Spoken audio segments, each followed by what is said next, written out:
जैसा कि आप लोग आज जनगणना पढ़ रहे हैं, तो जनगणना क्या होता है?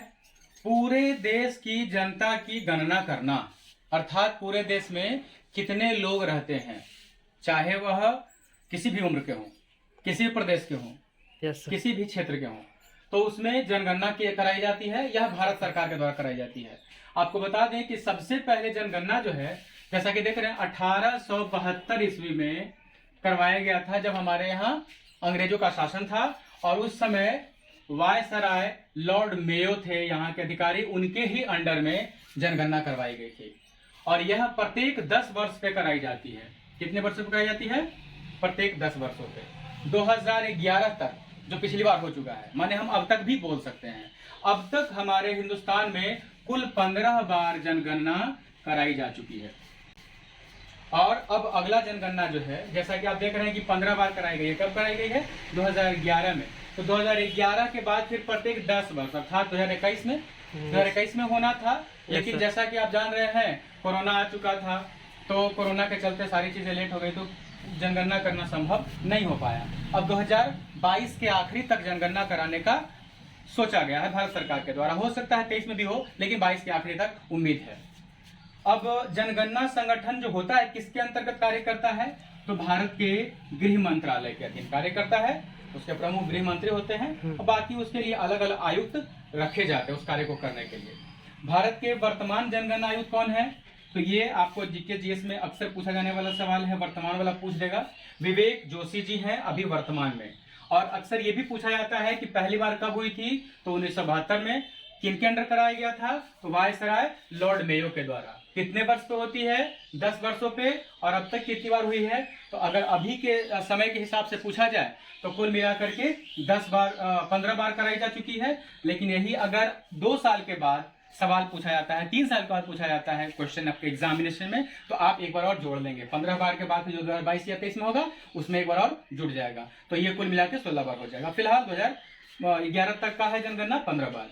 अब इसमें खास क्या होने वाला है? जनगणना जो इस बार होने वाला है, उसमें एक सबसे खास बात है, जैसा कि अभी कुछ दिन पहले से बहुत चर्चा चल रहा था कि भाई जातीय जनगणना हो, खास करके बिहार में। ये बिहार सरकार डिसाइड कर रही थी कि जातीय जनगणना होनी चाहिए, अर्थात हमारे प्रदेश में कितने जाति हैं और अलग अलग जातियों में कितने लोग हैं, ये जातीय जनगणना। हालांकि कुछ पार्टियां, कुछ लोग इसके विरोध में भी खड़े थे, लेकिन बहुत सारे इसके पक्ष में भी लोग थे और कुछ लोग विपक्ष में थे।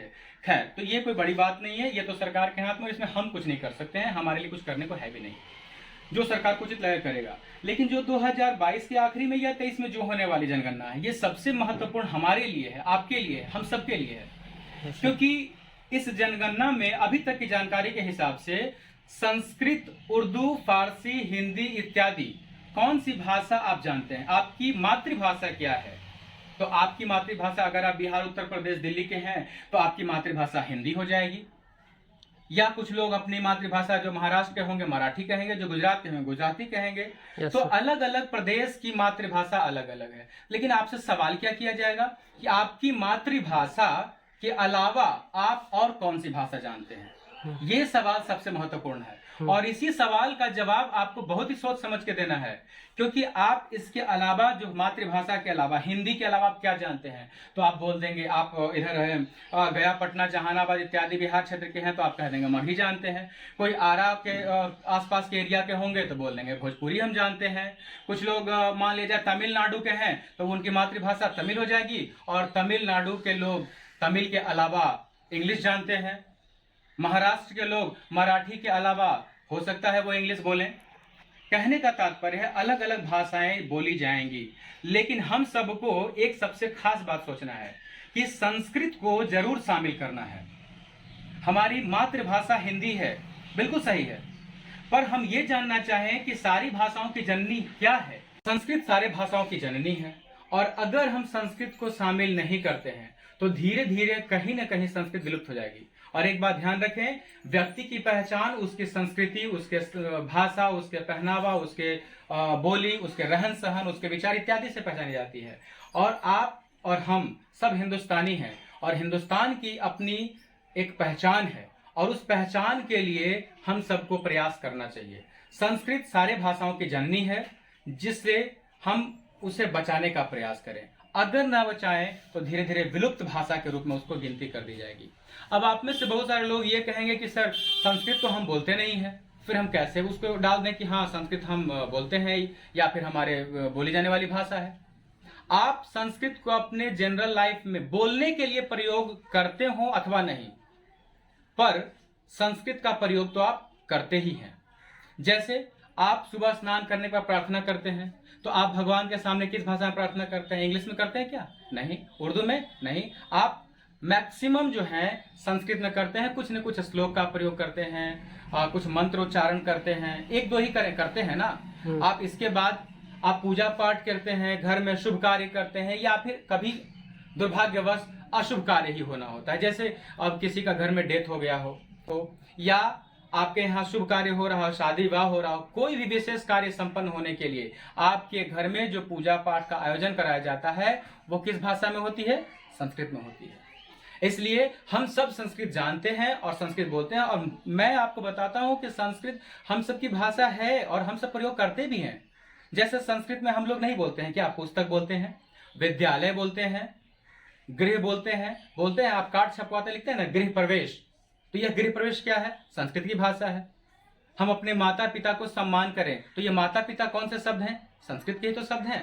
तो हम सब संस्कृत जानते हैं, इसमें कोई प्रकार का हिचक नहीं होना चाहिए। और हम सब हिंदी के अलावा और कौन सी भाषा जानते हैं, ये जब आपके अधिकारी पूछेंगे, आपके घर आकर के जनगणना अधिकारी पूछेंगे, तो आपको ये जवाब देना है कि मैं हिंदी के अलावा संस्कृत जानता हूं। अगर संस्कृत को विलुप्त प्राय की भाषा मान ली गई तो संस्कृत के उत्थान के लिए कोई विशेष प्रावधान नहीं होगा, कोई विशेष पैकेज नहीं मिलेगा। सरकार के द्वारा जो संस्कृत जैसे अलग अलग भाषाओं के उत्थान के लिए अनुदान राशि मिलती है, संस्कृत के पढ़ाई के लिए शिक्षक की बहाली होती है, ये सारे खत्म कर दिए जाएंगे और फिर संस्कृत खत्म हो जाएगी। सोचिए, जब आपकी अपनी मातृभाषा के अलावा जो सारे भाषाओं की जननी वही खत्म हो जाएगी, तो आपकी पहचान क्या बचेगी? कुछ नहीं बचेगी।